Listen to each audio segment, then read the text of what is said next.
Hello my dear student, welcome back to my YouTube channel Subhash study centre.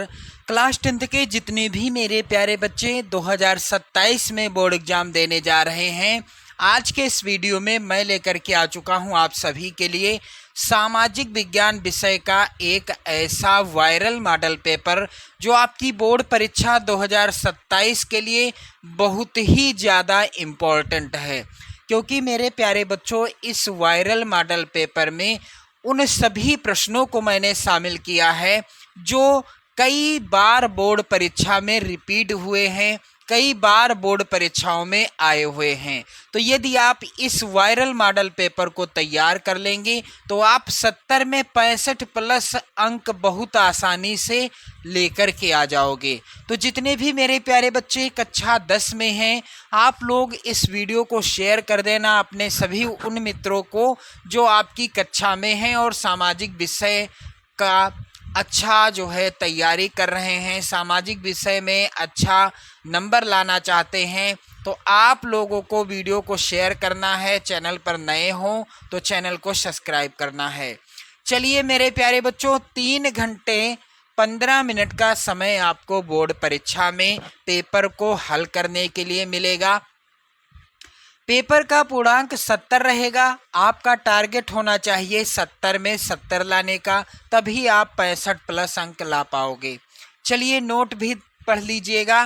प्रारंभ के 15 minute आपको मिलेंगे प्रश्न पत्र पढ़ने के लिए। ये जो 3 घंटे 15 मिनट का समय है ना मेरे प्यारे बच्चों, इसमें से 15 मिनट आपको मिलेंगे पेपर को पढ़ने के लिए। बाकी 3 घंटे का समय आपके पास रहेगा पेपर को हल करने के लिए। क्लियर? सामान्य निर्देश पढ़ लेना क्योंकि इनका पालन आपको करना होगा। चलिए ध्यान दें, सभी प्रश्न अनिवार्य हैं। दूसरा निर्देश है कि इस प्रश्न पत्र के 2 खंड, खंड आ और खंड बा हैं। पेपर आपका 2 खंडों में विभाजित रहेगा, खंड आ में और खंड बा में। खंड आ में क्या होगा? 1 अंक के 20 बहुविकल्पीय प्रश्न देखने को मिलेंगे, जिनके उत्तर आपको कहाँ पर भरने हैं? OMR शीट में आपको इन 20 प्रश्नों का उत्तर भरना होगा। ध्यान रहे, खंड आ के प्रत्येक प्रश्न का निर्देश पढ़कर केवल प्रदत्त OMR उत्तर पत्रक पर, यानी जो आपको OMR शीट मिलेगी उसी पर ही आपको उत्तर देना है खंड आ के प्रत्येक प्रश्न का। ठीक, उसके बाद OMR उत्तर पत्रक पर ही उत्तर देने के पश्चात उसको आप इस तरह से काटेंगे नहीं। आपने OMR शीट में जो भी गोला भर दिया सो भर दिया, उसके बाद आप उसे इस तरह से काट नहीं सकते, ना ही इरेजर या वाइटनर का प्रयोग कर सकते हैं। बिल्कुल प्रतिबंध है, इरेजर और वाइटनर का प्रयोग नहीं करना है और ना ही इस तरह से काटना है। क्लियर?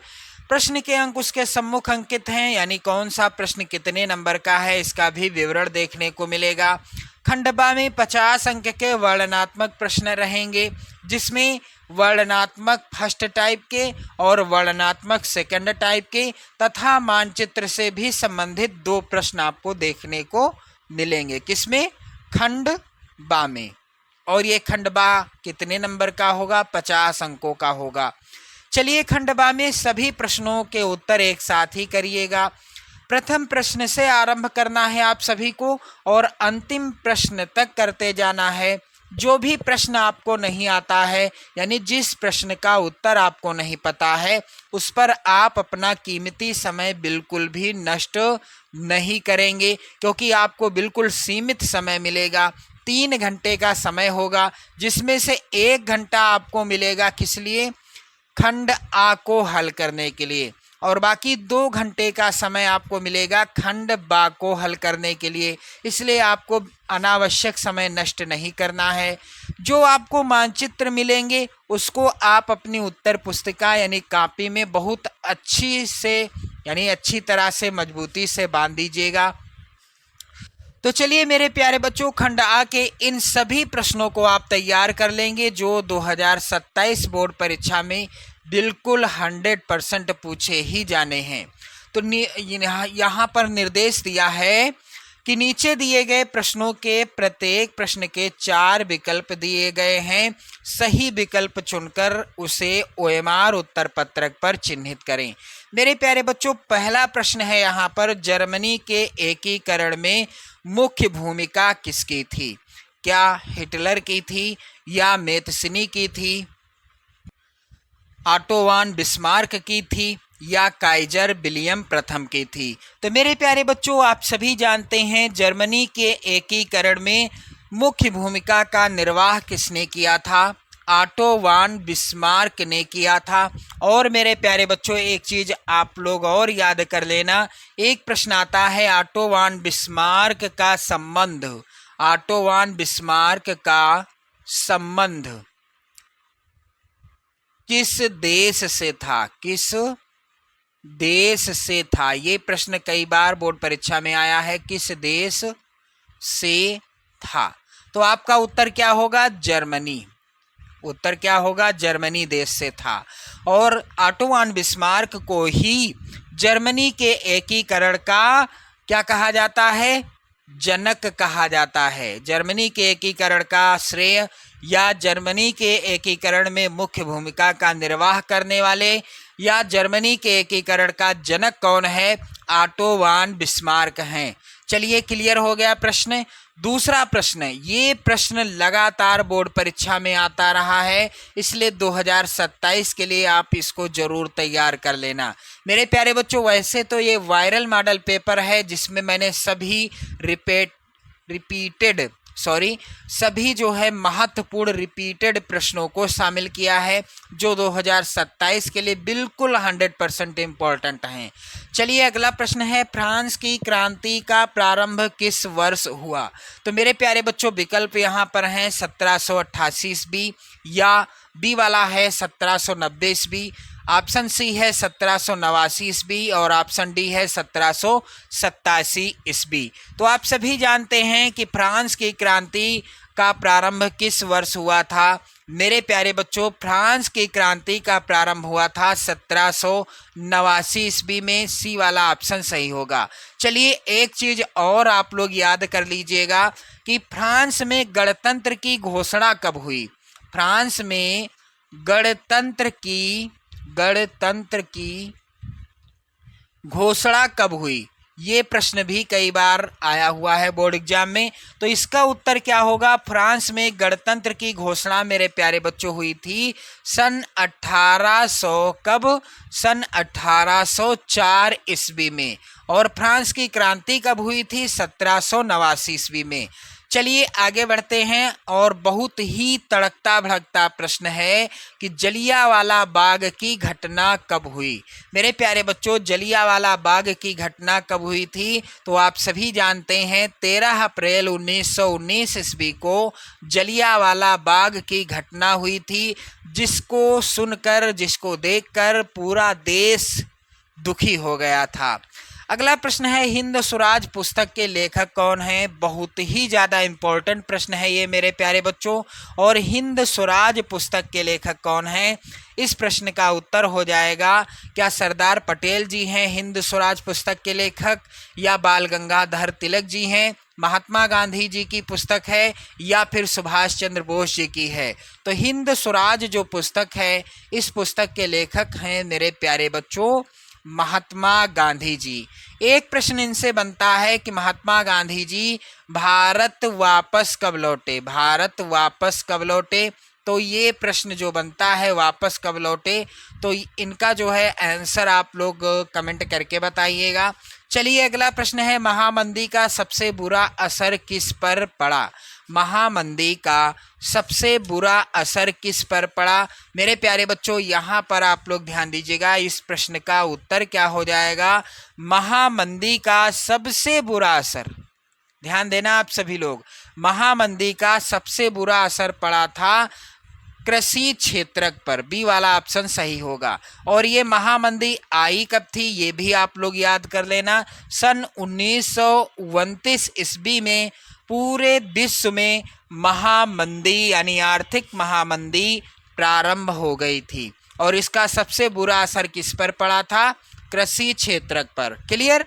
चलिए, आगे बढ़ते हैं। और अगला प्रश्न बहुत ही ज़्यादा इम्पोर्टेंट है मेरे प्यारे बच्चों, वर्नाक्यूलर प्रेस एक्ट कब लागू किया गया? वर्नाक्यूलर प्रेस एक्ट कब लागू किया गया? तो मेरे प्यारे बच्चों, ध्यान देने वाली बात यह है कि वर्नाक्यूलर जो प्रेस एक्ट था ये कब लागू किया गया था? 1775 में या 1875 में या 1878 में या मेरे प्यारे बच्चों 1880 में या फिर 1885 में। तो वर्नाक्यूलर प्रेस एक्ट मेरे प्यारे बच्चों 1778 में लागू किया गया था। बी वाला ऑप्शन सही होगा। चलिए प्रश्न संख्या 7 है, निम्नलिखित में से किस राज्य या प्रांत में सीढ़ीदार या सोपानी खेती की जाती है? तो दिए गए विकल्प हैं, पहला है पंजाब, बी वाला है उत्तर प्रदेश, ऑप्शन सी है हरियाणा और चौथा है उत्तराखंड। तो किस राज्य में सीढ़ीदार या सोपानी खेती की जाती है? यहाँ पर डी ऑप्शन सही होगा। उत्तराखंड राज्य में सीढ़ीदार या सोपानी खेती की जाती है। चलिए मेरे प्यारे बच्चों, शेयर कर देना आप सभी लोग इस वीडियो को। 8वां प्रश्न है, हरा सोना निम्नलिखित में से किसे कहा जाता है? इनमें से किसको हरा सोना कहा जाता है? क्या यहाँ पर विकल्प पहला है घास के मैदान, बी ऑप्शन है हरे पेड़, सी ऑप्शन है सघन झाड़ी और डी है प्राकृतिक वनस्पति। तो डी वाला ऑप्शन सही होगा। हरा सोना किसे कहा जाता है? प्राकृतिक वनस्पति, क्योंकि इसी के अंतर्गत सभी चीज़ें आ जाती हैं, चाहे घास के मैदान हो, सघन झाड़ी हो, हरे पेड़ हो, सभी प्राकृतिक वनस्पति के अंतर्गत आ जाती हैं और इसे ही हरा सोना कहा जाता है। क्लियर? अगला प्रश्न है, सरदार सरोवर बांध, सरदार सरोवर बांध किस नदी पर बनाया गया है? तो विकल्प है पहला ताप्ती नदी, दूसरा है महानदी, तीसरा है नर्मदा और चौथा मेरे प्यारे बच्चों है कावेरी नदी। तो यहाँ पर ध्यान देना आप सभी लोग, किस नदी पर सरदार सरोवर बांध बनाया गया है? तो इसका उत्तर क्या हो जाएगा? नर्मदा नदी। सी वाला ऑप्शन आपका सही होगा। चलिए अगला प्रश्न है, निम्नलिखित में से कौन सी एक फलीदार फसल है? तो क्या यहाँ पर ए ऑप्शन सही होगा दालें, या बी सही होगा मोटे अनाज, या सी होगा ज्वार और चौथा है डी तिल। तो इनमें से कौन सी एक फसल फलीदार है? तो यहाँ पर ए ऑप्शन सही होगा। दालें जो हैं ये फलीदार फसल के अंतर्गत आती है। क्लियर? अगला प्रश्न है 11वां, निम्नलिखित में से कौन सा खनिज आधारभूत है? ये प्रश्न बहुत ज़्यादा बार बोर्ड परीक्षा में आया हुआ है, आप जरूर तैयार कर लेना इस प्रश्न का उत्तर। निम्नलिखित में से कौन सा खनिज आधारभूत है? तो मेरे प्यारे बच्चों इसका उत्तर क्या हो जाएगा? लौह अयस्क। सी वाला ऑप्शन आपका सही होगा। चलिए अगला प्रश्न है, निम्न में से कौन सा परिवहन साधन भारत में प्रमुख साधन है? क्या पाइपलाइन है, या रेल परिवहन, या सड़क परिवहन, या वायु परिवहन? तो हमारे भारत में कौन सा परिवहन साधन सबसे प्रमुख साधन माना जाता है? ये हो जाएगा सी ऑप्शन सड़क परिवहन। अगला प्रश्न मेरे प्यारे बच्चों है, श्रीलंका स्वतंत्र राष्ट्र कब बना? श्रीलंका स्वतंत्र राष्ट्र कब बना? तो मेरे प्यारे बच्चों इस प्रश्न का उत्तर क्या हो जाएगा? क्या 1947 में, या फिर मेरे प्यारे बच्चों 1950 में, सी ऑप्शन है 1948 में और डी है 1945 में। तो इसका उत्तर क्या होगा? सन 1948 ईस्वी में श्रीलंका स्वतंत्र राष्ट्र बना था और 1947 ईस्वी में हमारा भारत देश आज़ाद हुआ था। आप सभी को पता ही है 15 अगस्त 1947 में भारत आज़ाद हुआ और 1948 में श्रीलंका जो है ये आज़ाद हुआ। क्लियर? चलिए आगे बढ़ते हैं। अगला प्रश्न है, भारतीय संविधान कब लागू किया गया? बहुत ही सरल प्रश्न है और बहुत ज़्यादा इम्पोर्टेंट प्रश्न है, क्योंकि इसको आप गलत कर सकते हैं। कैसे? भारतीय संविधान कब लागू हुआ? तो ये लागू हुआ 26 जनवरी 1950 को, जिसके उपलक्ष्य में हम प्रत्येक वर्ष 26 जनवरी को गणतंत्र दिवस मनाते हैं। क्या? गणतंत्र दिवस के रूप में मनाते हैं प्रत्येक वर्ष 26 जनवरी को। और 15 अगस्त 1947 को हमारा देश आज़ाद हुआ था और तब से लेकर आज तक हम प्रत्येक वर्ष 15 अगस्त को स्वतंत्रता दिवस के रूप में मनाते हैं। क्लियर हो गया? समझ में आ गया? चलिए आगे बढ़ते हैं। यदि हम लैंगिक भेदभाव की बात करते हैं तो उसका अर्थ होता है, क्या अर्थ होता है? यहाँ पर सही उत्तर हो जाएगा मेरे प्यारे बच्चों, स्त्री एवं पुरुष के मध्य जैविक विभिन्नता। यहाँ पर या समाज में स्त्री और पुरुष की असमान भूमिका। तो यहाँ पर जब हम लैंगिक भेदभाव की बात करते हैं तो इसका तात्पर्य क्या होता है मेरे प्यारे बच्चों, इसका उत्तर क्या हो जाएगा, आप सभी लोग ध्यान दीजिएगा। समाज में स्त्री और पुरुष की असमान भूमिका। अगला प्रश्न है, मानवाधिकार दिवस कब मनाया जाता है? तो मेरे प्यारे बच्चों, प्रत्येक वर्ष 10 दिसंबर को मानवाधिकार दिवस के रूप में मनाया जाता है। चलिए अगला प्रश्न है, सामान्यतः किसी देश का विकास निम्नलिखित में से किस आधार पर आधारित होता है? तो आप सभी जानते हैं किसी देश का विकास जो होता है ये प्रति व्यक्ति आय पर आधारित होता है, औसत साक्षरता स्तर पर भी आधारित होता है और लोगों की स्वास्थ्य स्थिति पर भी आधारित होता है। तो यहाँ पर डी ऑप्शन सही होगा, इनमें से सभी। चलिए अगला प्रश्न है, निम्न में से किसको कृषि क्षेत्र कहते हैं? तो प्राथमिक क्षेत्र को कृषि क्षेत्र के नाम से भी जाना जाता है। क्लियर। भारत में आर्थिक उदारीकरण की शुरुआत कब हुई? तो क्या यह वर्ष 1991 में हुई या वर्ष 1989 में या 1995 में या फिर 1960 में? तो मेरे प्यारे बच्चों, भारत में आर्थिक उदारीकरण की शुरुआत कब हुई थी? वर्ष 1991 में हुई थी। उपभोक्ता सुरक्षा अधिनियम किस वर्ष पारित हुआ था? 1982 में, या बी ऑप्शन है 1984 में, सी ऑप्शन है 1985 में और डी है 1986 में। तो उपभोक्ता सुरक्षा अधिनियम जो था ये कब लागू हुआ था या कब पारित हुआ था? ये हुआ था 1986 में। डी ऑप्शन सही होगा।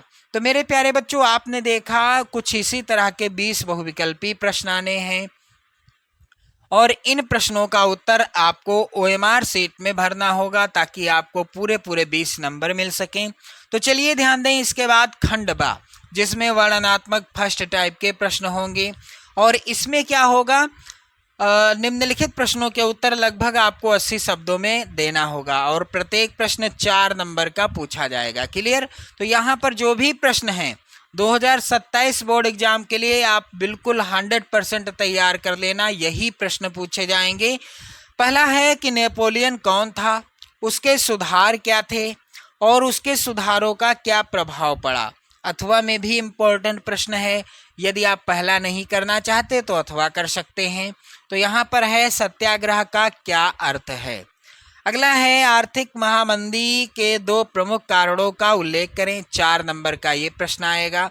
और अथवा में प्रश्न है भारत में वन्यजीव संरक्षण के उपाय सुझाइए। ये प्रश्न सबसे ज़्यादा इम्पोर्टेंट है मेरे प्यारे बच्चों, ये प्रश्न बहुत ज़्यादा इम्पोर्टेंट है।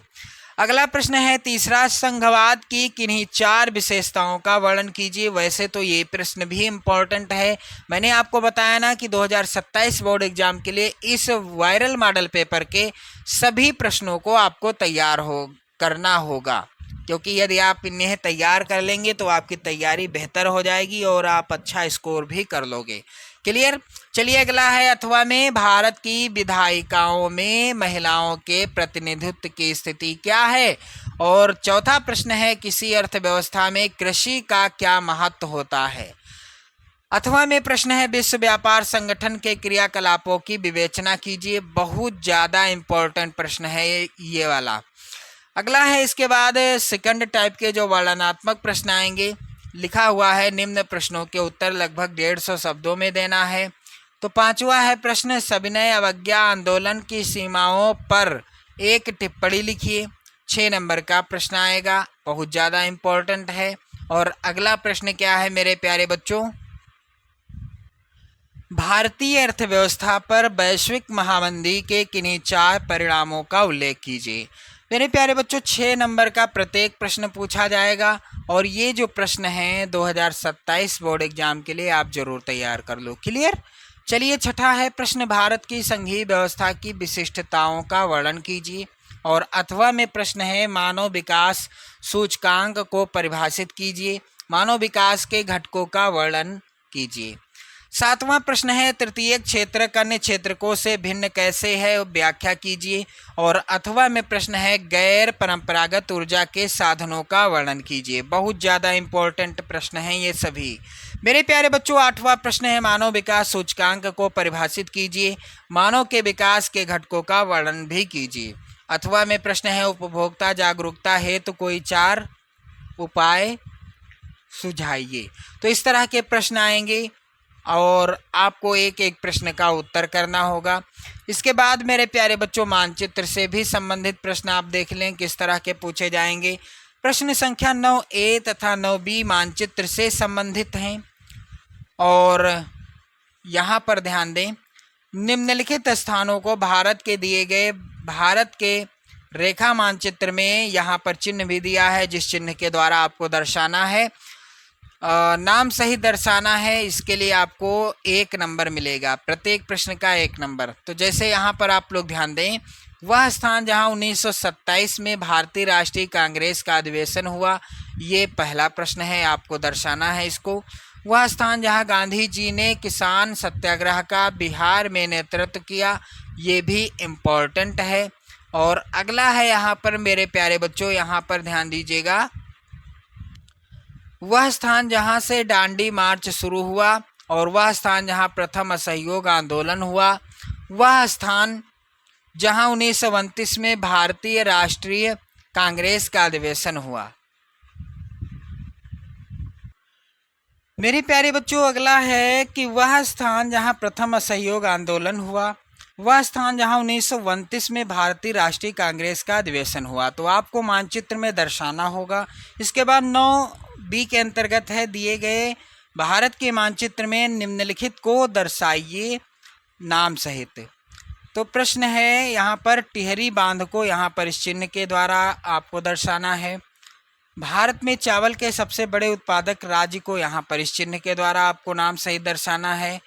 और कोई एक आणविक ऊर्जा केंद्र, इस चिन्ह के द्वारा आपको नाम सहित दर्शाना है। और साथ ही भारत का सबसे अधिक काफ़ी उत्पादक राज्य, इस चिन्ह के द्वारा आपको नाम सहित दर्शाना है। मुंबई बंदरगाह को यहाँ पर इस चिन्ह के द्वारा नाम सहित दर्शाना है। तो मेरे प्यारे बच्चों, इस तरह से आपने देखा हिंदी विषय के बाद सामाजिक विषय का वायरल मॉडल पेपर। 10 नंबर आपको यहाँ मिलेंगे मानचित्र से रिलेटेड। तो चलिए ध्यान दें, इस वायरल मॉडल पेपर को आप जरूर तैयार कर लेना। बिल्कुल यही तरह के प्रश्न पूछे जाएंगे आपकी बोर्ड परीक्षा में। और एक बार शेयर जरूर कर देना आप लोग इस वीडियो को। जय हिंद।